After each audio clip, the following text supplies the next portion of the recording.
Good evening. Welcome back to the Pirates Fan Forum here on DK Pittsburgh Sports Podcasting Network. I'm your host, Gary Morgan. With me, as always, my co-host, Jim Stamm. And hey, 100 losses is not a lot of fun. There's not much you can say about that.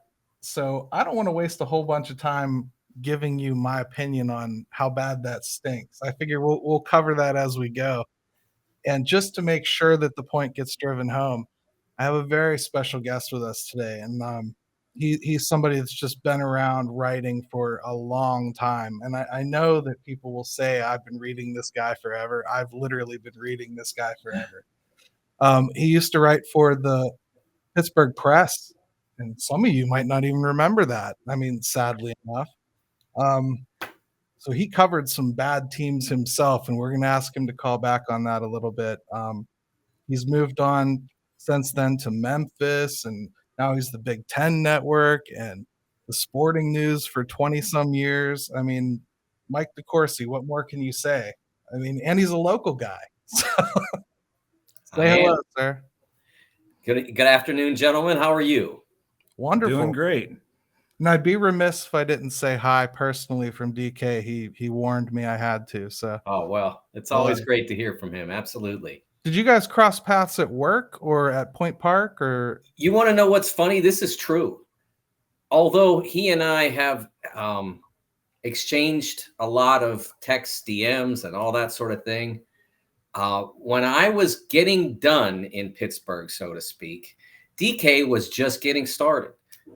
He was mostly high schools, and so I had moved on from high schools when he got started at the Post-Gazette. So I've never met him. I know that's crazy, but that's just kind of the way things go in this business. You become really familiar with people now through social media and their work. And so he's somebody I Twitter know, and I've been an admirer of his work for a very long time, and came to really enjoy his columns when he became a columnist in the Tribune Review. That's when I really became a follower of his.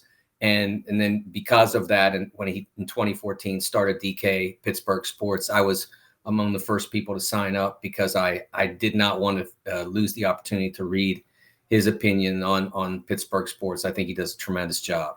Plus, you can take the boy out of Pittsburgh, but as Jim Stamm knows very well, it doesn't last. You always come back, whether it's in person or just online. You always come back. Absolutely. Yeah, I'll be back one of these days. That's a promise. Sounds good. Yes. Where are you living now? Out in Indiana, or I've lived since 2014 in Fishers, Indiana, suburb of Indianapolis, where my wife works for the Indiana Farm Bureau, and so it's a great place for us for now. But when retirement beckons a little while down the road, we will move back to our both of our hometowns, which is Pittsburgh.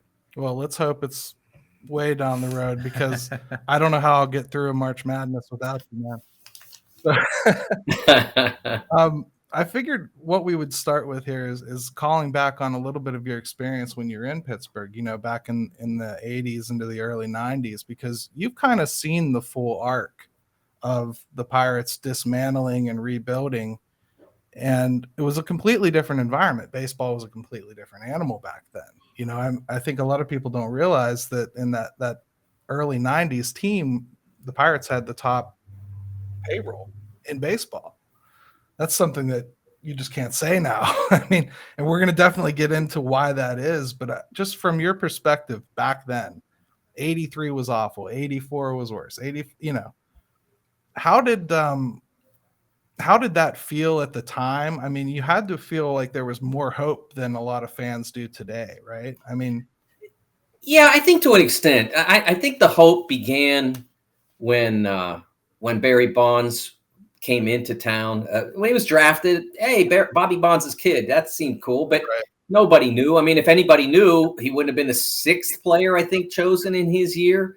I think it was 5 or 6.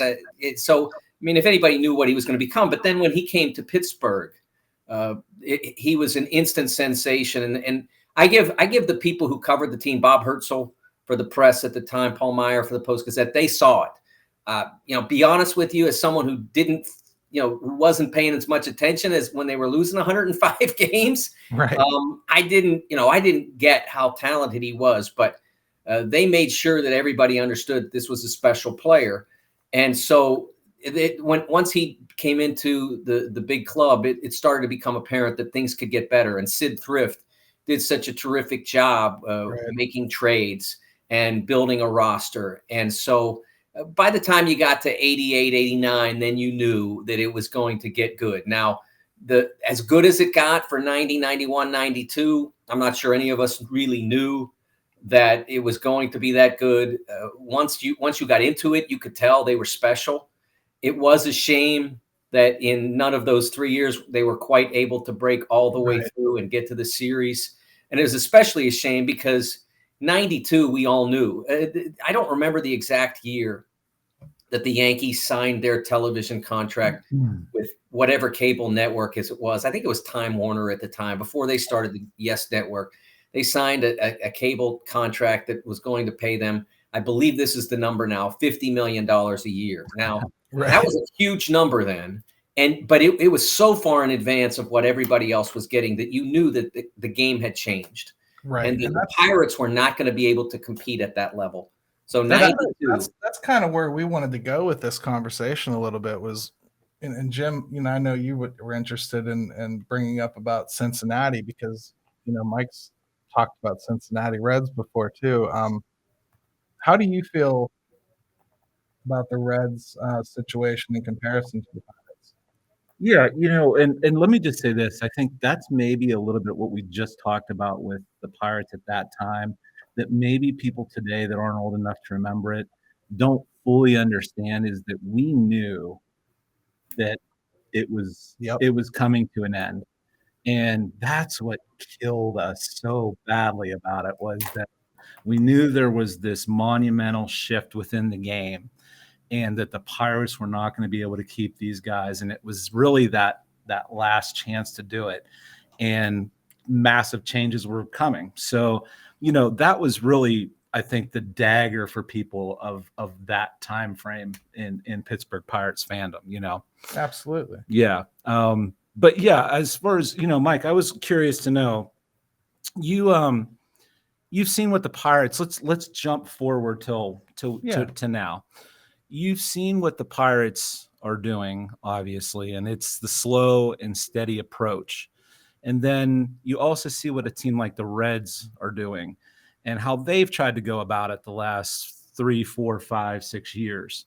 And I was just curious to get your take on how you view both of those, because they're not really in too dissimilar of a situation from market size and whatnot. True. But yet they've chosen to go about it very differently. And I was just curious to get your take on that. Yeah, I think that the Reds tried by signing Joey Votto more or less a decade ago to a massive contract to try to build around him. And ultimately it failed. I mean, it didn't work. They were very good in 2012, a little less good in 2013. They probably should have gotten to the series in 2012 if Johnny Cueto hadn't gotten hurt in like 8 pitches into the first playoff game. They probably would have beaten the Giants. I think the Giants ended up winning it that year. And they won 2 games on the road in a 5-game series, and then couldn't close it out because their pitching just let them down. And if you had Cueto around to pitch the 5th game, I think that you would have done better. And so nobody chanted his name. If somebody chanted his name, yes. Clearly he would fail, right? I mean, yes. So that it could have worked, but if I remember correctly at the time, I mean, I don't know that they needed to sign him to that deal to keep him for 2012. So it hasn't worked, and they haven't done a very good job of developing, particularly in pitching staff. They've been really poor at that. I mean, they've got a few good arms, no question. Right. But most of the good arms they've had in recent years have been brought in. They haven't been loath to spend money. I'll give them credit for that, but I don't think they've been always wise about it. So, the Pirates, starting from the studs, so to speak, you in the note you sent me, you asked me, does what they're doing ever work? And the reality is one of the interesting things about this, when I looked this up and I started to research, the perfect example of this is the Cubs. The Cubs of 13 and 14 lost an average of about 93 games. And they're then doing it again right now too. Yeah. By 2016, though, they won the series, and they did it with draft picks like Kyle Schwarber and a few others, and they certainly spent money on around the fringes. What's been odd is that even though they've had all this money, they haven't been able to sustain in much the same way as someone that doesn't have money, like KC, or the Pirates. When the Pirates' mistake when they were good in the middle part of the decade was that they didn't invest in trying to get over the hump. They had this notion that they could sustain it, and I think that this Pirates regime job number one is get it right and get good, but then understand that if you do that, your window is short. There is no long window for a team like the Pirates, because if you get it right, then you're going to have somebody like Garrett Cole, and you're going to have no way to keep them. And so if you get it right in that way, then you have to go for it. You have to do whatever it is that you need to do to get over the hump toward the series, toward winning, getting to the series and then winning it. I agree with everything you said. Tampa's going to try like hell to prove us wrong, but I totally agree with that. I think when we come back from the quick break here, let's dive in a little bit more about what makes it this way in baseball, where you have to have a method like this, because it's the elephant in the room and it always comes across as a nutting defense. But I really just want to talk about the overall disease instead of the symptoms. Okay.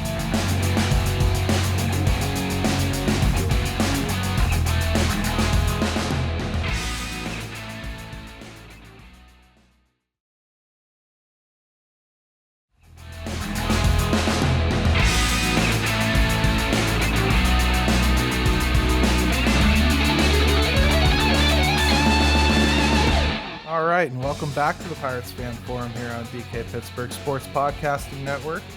Once again, joined by Mike DeCourcy from the Sporting News and the Big Ten Network, and just about anywhere else that sports are talked about nowadays from his LinkedIn. But I figured perfect guy to have on to talk about the salary cap situation in baseball in the upcoming CBA, because Mike is what I call a unicorn. He's one of the few national writers that will actually broach the subject. And I guess we could talk about why that is if we want to, but I'd rather just take advantage of his knowledge base and the fact that he is willing to discuss it a little bit.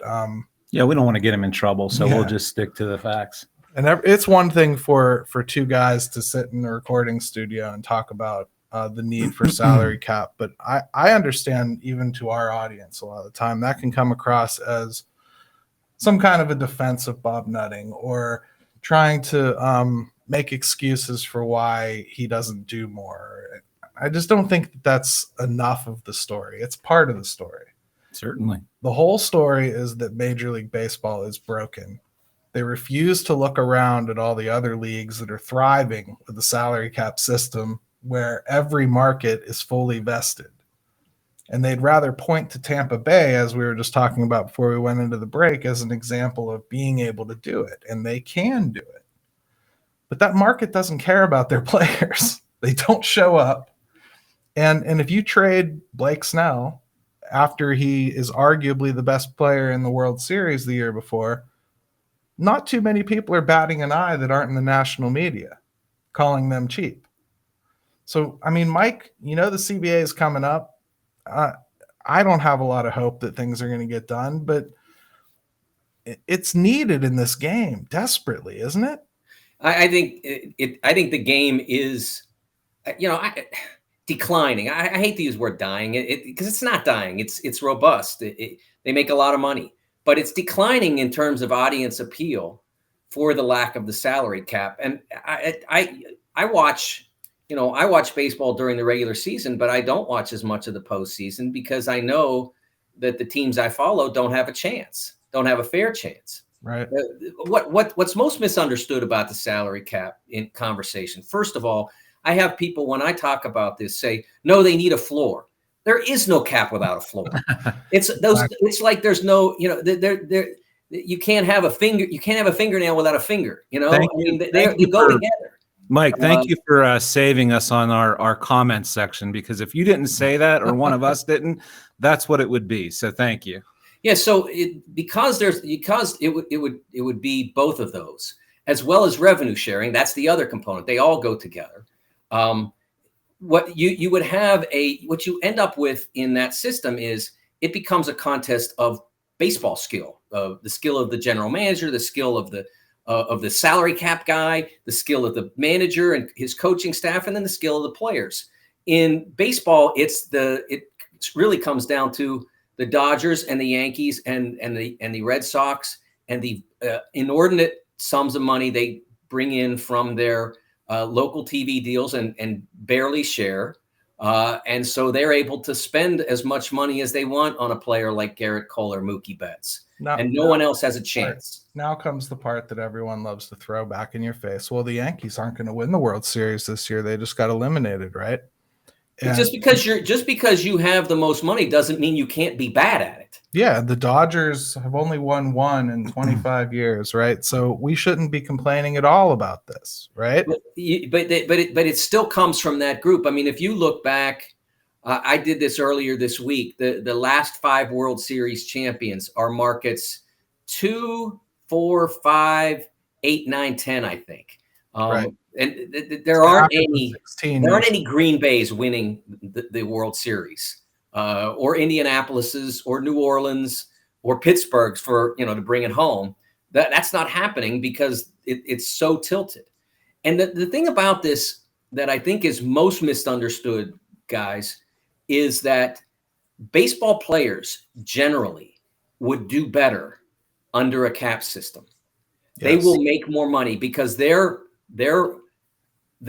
revenue, their income would be tied to revenue. And as revenue grows up, because more people are interested and engaged, their money would go up. Just look at the history of the NFL salary cap. It's almost a straight line up. The same with the NHL. Up until the pandemic, increased every single year from where it started to where it is now, because their leagues become more and more popular because everybody believes they have a chance. And that's what baseball, I looked this up, guys, earlier in the year. There were at one point, and I don't know what the final number was, but there was at the point I looked up, maybe in July, there were 15 Pirates earning less money than the lowest paid Penguin. 15. Wow. Less than the lowest paid Penguin. The Major League Baseball minimum salary is less than the NFL. It's like 200,000 almost less than the NHL. That's ridiculous. At the end, there's not nearly as much money in hockey as there is in baseball. It raises 2 pretty big questions, and Jim, you take a crack at it first before we go back to Mike. Okay. Two big questions come out of this. Okay, why don't the owners want this? Because I think it's pretty evidential that they would make more money, right?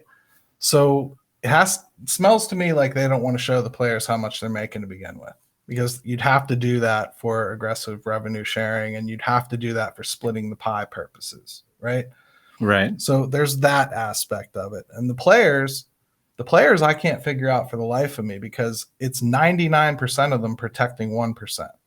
And I don't understand that. I think they've been so brainwashed in a way to just, as soon as they hear the word salary cap, it is the F word in that sport. And you just will not, they shut it down at that point. Yeah. And of course the agents are going to completely feed them that, absolutely, you're absolutely right. Now, from the owner side of things, I just think, this is just my opinion, I'm really curious to see what you two have to say about it. It would be a long-sighted, what's the word I'm looking for, goal to get there. In the short term, they're going to lose money. It will be painful to get this cap instituted. And especially the timing of it right now, just right after COVID, and they've lost money. And I don't know that they have the stomach for what they're going to have to do long term. You're talking about the money they would lose from a yes shutdown. Yes, like that they have to go the lockout route, especially right after what has just happened. And let's be honest. I mean, teams did lose money. Sure. There are a lot of people out there that think that's bogus. They didn't lose anything. They're still making money hand over fist. No, it was a real factor. So you've got that right now. To me, it seems like they might extend it a year, kick the can down the road, and then maybe get back to it. But I just don't know if anyone's going to do it right this second. I mean, that would be very un-baseball to kick it down the road a year. They love to do things in 5 to 10 year increments just to keep the pain going. But Mike, I'll let you pitch in on anything Jim just had to say, because I'm interested to hear your take on that as well. Yeah, I thought Jim had great points, terrific points. I do think that part of the problem with the players is that the most powerful agents want this system, because in the end, if you have that kind of power, and so you attract the most high profile clients, it's so much less work to get so much more money. I mean, if you sign one $400 million player, even at, I did the math, even at 2% commission on a $400 million contract, that's $8 million. You get $8 million for signing one guy to that kind of contract. So rather than having to sign a bunch of players to really lucrative contracts to get anywhere near that figure, so they are incentivized to continue to push for the current system and to convince the players that it's better for them, even if that's not 100% true. True. When you think about what the Major League Baseball player has to go through just to get to that poor, relatively poor minimum salary I talked about, the years you have to spend in the minor leagues more often than not at very poor wages, maybe with a good bonus, but very poor wages regardless. And then you look at a player who enters the NBA or NBA or NFL, where you basically are in and you're making good money right away, and they don't have, they don't stash you in a minor league and pay you poorly. I just think that it shows you that the Major League Baseball system is not as player friendly as it's portrayed as. But people hear the word salary cap and they think that means less money. But what they don't understand is that all of American business practically runs on a salary cap. It's called a budget. You go to a company and they have a budget for what they can afford to pay their employees. And if their revenue goes up, then they maybe pay bonuses and they maybe can raise your salary because the revenue went up. Yep. But that's how business works, except in baseball. So what is holding it back then? Because we sit here and that makes complete sense. So at the end of the day, is it really just the owners just don't want to have to go into it to the depths that it would have to go to? Or is it something else, Mike? Well, that's part of it. But also there are owners who are, like the Dodgers TV money is astronomical. They like it being astronomical for them and not having to share with anybody else. Same with the Yankees and a few other teams.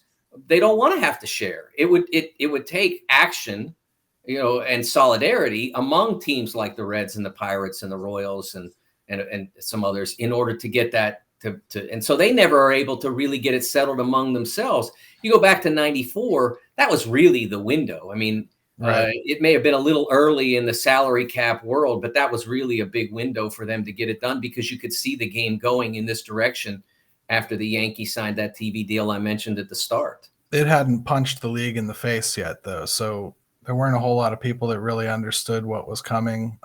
It was almost like ghost stories at that point, right?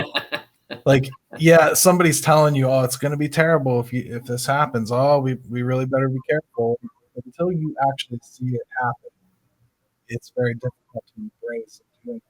And then it was almost too late. Yeah, it is. Clearly, it has been too late. But, the salary cap for me, I always tell people, forget about what the players want. Don't worry about what the players are looking for. Don't try to convince them because that's not going to happen. To me, if a salary cap gets instituted, it's because enough of the owners banded together and decided they wanted it that they're going to push it through. And they'll do whatever they have to do to get it. They'll shut down for however long it takes. They'll realize that, hey, those minor leaguers can play too if it goes on too long. And it'll happen. And those minor leaguers, because of the players not ever allowing them to be included, aren't included. It's just the 40-man guys that wouldn't be able to play. So everybody else would come up and play because they want money.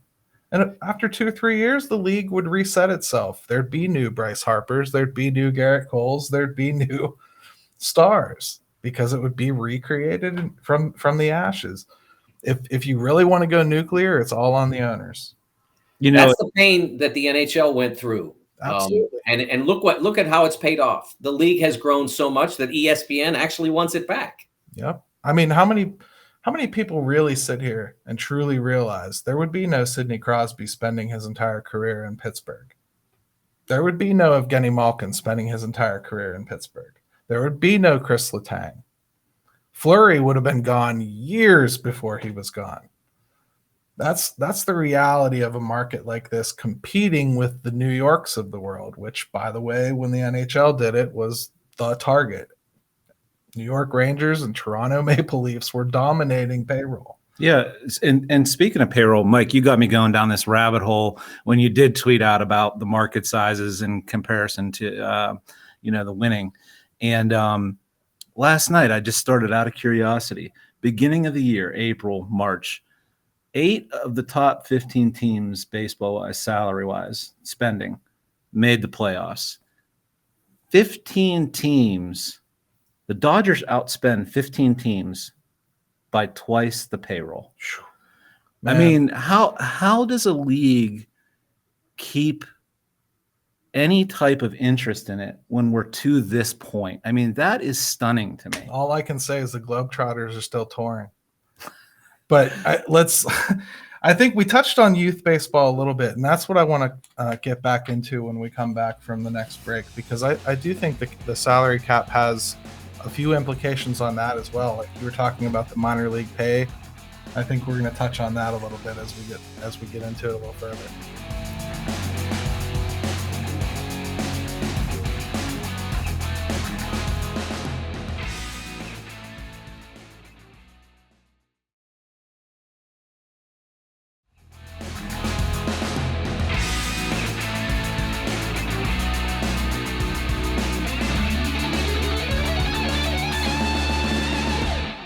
All right, welcome back to the Pirates Fan Forum here on DK Pittsburgh Sports Podcasting Network. Next topic up for discussion is going to be youth participation in baseball. And again, Mike's a unique guy. He covers a lot of collegiate sports. And I don't know if I've ever seen you write about college baseball, but you do cover the Big Ten. So I'm sure it's around and under your nose enough to talk about. And we already discussed a little bit about the trials and tribulations of coming up as a minor league baseball player, and the CBA, as we get back to that current topic, it looks like minor league baseball players might potentially get a seat at the table in the union this time. It's something that they're really pushing for, and they're going to send representatives this time. So it's possible we could see an up in living standards and pay a little bit for the minors, which I think would help attract more people to the game. How many Kyler Murrays do we need to watch, Mike, before we realize that baseball isn't attracting the best athletes anymore? I think that's it's a problem that's really been sort of persistent over the last 30, 35 years. When I was in Memphis, I did a story.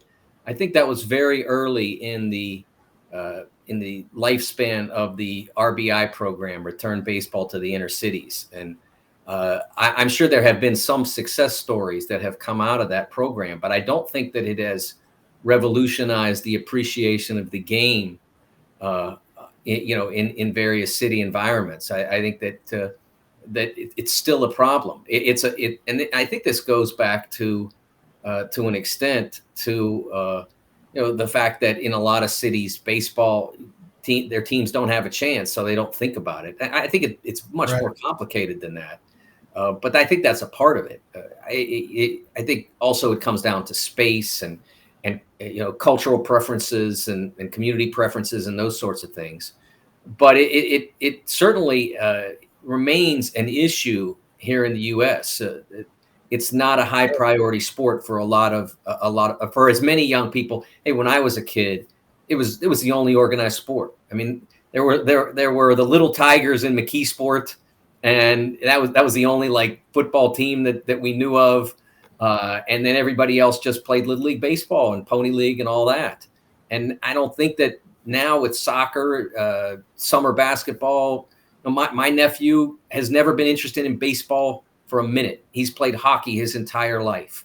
So I think all of that, sort of plays into the shift in terms of youth baseball participation. That, I know that there are major league teams that are combating. I have really good friends in Cincinnati for the Reds, the Cincinnati Community Fund. They work really hard to try, the Reds Community Fund. They work really hard to try to build fields and attract kids to the game, but it's an effort. It's one of the few things Bob Nutting does well too. He builds a lot of fields around here, so I do appreciate the effort from Pirates Charities, even if DK hates the sign. But Jim, we have the advantage. You have a kid that is playing youth baseball right now, and you just got him started. And I mean, when you think about where he could go from there, really around here, it's kind of hard to pull him away from something like hockey. I think a lot of people don't remember, like when we grew up around here, you weren't finding deck hockey rinks anywhere. No. You very rarely. In fact, it was kind of rare if your family had a TV that got hockey games at all. You know what I mean? So hockey just took off after Mario Lemieux revolutionized what was going on here and like took them where he did. And winning matters. And I think that's where we're kind of getting back to wrapping it into the CBA. Winning matters. If the Pirates win here, you'll see kids playing baseball because they want to emulate winners. That's not happening in a whole lot of markets right now. Like, what does Ben say? Does he care right now, or is he just going because Daddy's making him? Well, Dad might have a little bit of influence here that is out of his control, but no, I'm fortunate. Ben is 5. He naturally loves baseball. So Dad's not going to complain there, let me tell you, because that's my jam. But but he's also playing deck hockey, and he enjoys that as well. And we'll let him go whichever way he wants to go. But right. You can see why kids in this market, in this town, with the apathy that is now a little bit rampant here in the Pittsburgh area, Western PA, you can see why kids go the other route with things. Yeah. I'll tell you, I way back in the day, I had the opportunity to coach Colt League baseball in Aliquippa. And, I think this fits right into kind of what we're talking about, which is, and I got to do that for 2 years. And the real shame of it is there were kids there that had some ability, natural athleticism, speed, good arm, but it was too late. By the time we were getting them to us and trying to do things with them, it was too late. And I always look around ball fields or basketball courts or whatever, and I think, how many of these kids might be really good at baseball if you got a glove in their hand Absolutely. And a ball and started with them when they were young? And so often that's missed. And it just has always stuck with me that I think, how many of these kids could probably be pretty good ball players, and we don't get to see it. And I think that does have an effect down the road when you get into, high school, college, right? The minors. They're not getting the best athletes. That's probably true. And I should thank you as well for not bringing up your coaching expertise whenever we're talking about a guy not handling something right. That's something wonderful that you do for me. Well, I didn't tell you the record, so But we're talking about youth participation, and like he's saying, when you get into high school, it's a little different. So, Mike, when I was in high school, I played 4 different sports. You couldn't do that now. My kid just 5 years ago, when he was in high school, he played football. They were like, you ain't playing anything else. That's it. Football, football, football. So he lost any opportunity to get into any other sport at all. And That's something that I think's fundamentally changed. That's probably not baseball's fault. I mean, we have a few dual sport athletes in college, but not a whole heck of a lot, really. Yeah, not in college, but even at the high school level. And, I have friends who complain about this in general. Specialization is too rampant. It depends on the age. At certain ages, like if you want to be serious about basketball, probably by the time you're 14, 15, depending on the position, you probably need to just play. If it's soccer, maybe even a little teeny bit earlier than that. So I don't complain about that because to me, I mean, when I was growing up, like the same guy would play quarterback, shortstop, and point guard. And like, so nobody else got to play. And so I don't, if 3 different kids are playing those positions, that's 3 times the kids that get to play. So I don't have a problem with the specialization concept as much. I don't think it should start when you're 9. Right. But I think that by the time you get to that around the mid-teens area, if you really want to be serious about it, whether it's to take it all the way to professional or take it to college, you probably need to find what your best sport and the sport, and more, maybe even more than your best sport, the sport that you love the most, you're willing to work the hardest at. Because, one thing I tell people from covering college sports for 40 years is that beyond football, men's basketball, women's basketball, where if you get on the team, you're going to get a full ride and all that. A lot of the athletes at the non-revenue sport level in Division I and then Division II, Division III, you have to love it. You have to really love it to play because you're not getting anything. It's taken away from your schoolwork and your social time and all of that. So you have to really be devoted. So it's important that you know which sport not only you have the most skill at, but which one you are willing to devote much of your life to up through your college years. Yeah, I mean, so how many kids are going to choose a sport where they go to college for 2 years so they don't get the full education? They get drafted out of there, and then they get plopped with a small bonus, barely make any money for 2-3 years if they make it. Right? Yeah. Well, you emulate who you see too. Yeah. And I mean, you're not, I mean, if Mike Trout walked down the Strip District, how many people would recognize him? That's very true. Not many. So, I mean, therein lies the problem too, is what a poor job baseball has done of marketing their stars. That's very true. The NFL, the guys wear helmets. You can't even see who they are 80% of the time.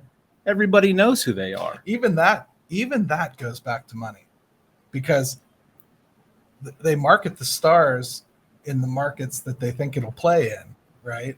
Right. You see tons of Dodgers stars, don't you? Yeah. You see tons of Yankee stars. Everybody knows who Aaron Judge is, right? Everybody knows who Giancarlo Stanton is. But how many people outside of Pittsburgh know who Brian Reynolds is? Maybe more now that he was in the All-Star game. Not many. Right. And you see the Latin countries invest in it heavily. It's very, very much so part of their culture and everything. We have not done a good job doing that here in the States. It's not America's game anymore.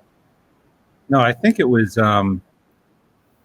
Howie Long that said at one time, he said, baseball may be America's pastime, maybe, but football is America's passion. And that's always stuck with me. And I thought that's where things have kind of gone to with baseball is, from a nostalgic purpose and sentiment, sure. But they're not the heroes anymore that they once were. And I think Mike touched on that earlier, that, I mean, those guys were heroes back then. Some of them literally. So, I mean, Mike, first I should touch back on the soccer comment from earlier, because whenever they're starting here, according to me watching U.S. men's soccer, they should start earlier. Just wanted to throw that out there, because the women are doing great. Whatever they're doing works. Let's do that. And March Madness is coming up, and it has a big following nationally for college basketball. Even people that don't watch the regular season tend to watch March Madness, I feel. Baseball doesn't have anything like that, really. The College World Series comes kind of close, Is there something that they could do at the collegiate level to maybe up that kind of excitement? Maybe even talk more about potential draft picks. I think there's a lot that they could do, and I think that it would start with fully funding the sport or coming at least reasonably close. So you can't have a baseball team with 11.4 players or whatever it is. So that's part of the problem. Is that you get college baseball players because they can afford to be college baseball players more so than because they have great ability to be, like in basketball. If you have the ability to play Division I basketball, you're going to get the full scholarship. And in baseball, if you have the ability to play Division I baseball, you might get 0.65% of a scholarship or whatever. Wow. I shouldn't say I mean 65% of a scholarship, but you get 11.3 or something like that scholarships for an entire baseball team. It's baseball. We're used to percentages like that. Yeah. You need to have a broader invitation to athletes to become college baseball players if you want to change the dynamic of the sport. I think that would be the first thing that I would do, even more so than promoting draft picks or that sort of thing. And all those are great ideas, but the most important thing that you could do would be to make it more inviting to become that player. And I think that the colleges, I think they can do better at that. I think they've become comfortable at getting away with, with the roster limitations, the scholarship limitations. And I think they have the capacity to do better when you consider the buildings they build, the staffs they pay, all those sorts of things. I think the 11 and change scholarships comes down to schools want to have greater access to the best players more so than they want the best players to become college baseball players. And I think there'll probably be a little bit of a change a little bit with baseball as far as players seeking to go to college, because they've eliminated a level of the minor leagues. So I do think that kind of will open up a few more people that would be interested in college participation. But you're right. If the scholarships aren't there, it doesn't really matter, does it? So, I mean, a lot of people just roll the dice and see what happens, right? I mean, it becomes, about financial aid and all that sort of thing. And that's, that's a complicated process and an intimidating process for some students. And, whereas like I said, for the basketball and football player, it's a pretty simple process. You're good enough, you're not. If you're good enough, you get the offer. If you're not, you don't. And then you have to make decisions based on that. There's so many Division I baseball players that aren't getting much, if anything, from the school. Right. And I think that young people understand that. And so are guided into different directions as a result. Yeah, it's not, baseball is definitely not a ticket out of a situation or into something better. An awful lot of the time, even the Latin players, a lot of the time you look at these signing bonuses that they get, $25,000. Most of that goes to their family. Then they come here and they have to eat good, they have to train, they have to find a place to live. They don't, they're far away from their family, and before you know it, the team has to make a decision about whether to keep them or not at the age of like 20. And they've maybe just hit the States like a month ago. Yeah, it's a crazy system baseball has in place for so many. Very. And when you really stop to think about it, how appealing is that? It's amazing. I mean, it's crazy. Exactly. I think that's kind of what we're talking about. Is the CBA is a big thing, but these little nitty gritty things that are in it as well, I think they need to address on top of it.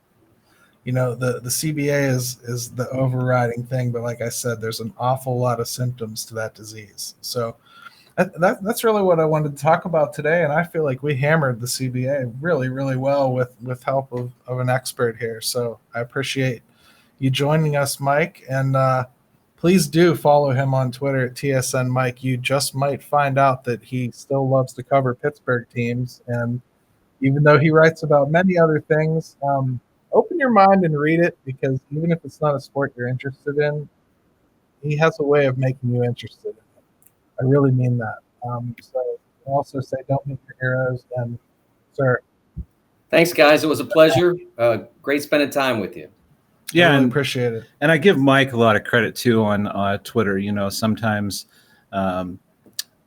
some people, depending on where they get status-wise, don't like to interact and don't like to, or they feel maybe that they might be a little too good for it. Mike is not that way, and I always appreciate that with guys that have had some success and do have quite a large following, that you still do that, and that's appreciated. Oh, I'm happy to do it. I love to talk sports, as you probably could tell, for the last 50 minutes, and so anybody that wants to engage me, as long as they don't call me names, I'm good. Well, I can't guarantee that, not on Twitter. Well, hey, everybody, thank you for joining us for another episode, and smash that subscribe button. Follow us on Twitter, follow us on Facebook, follow us everywhere. And the show comes out every Friday at 6. Listen to every show on the network. They're all really good. And looking forward to another good week next week. Let's go Bucks.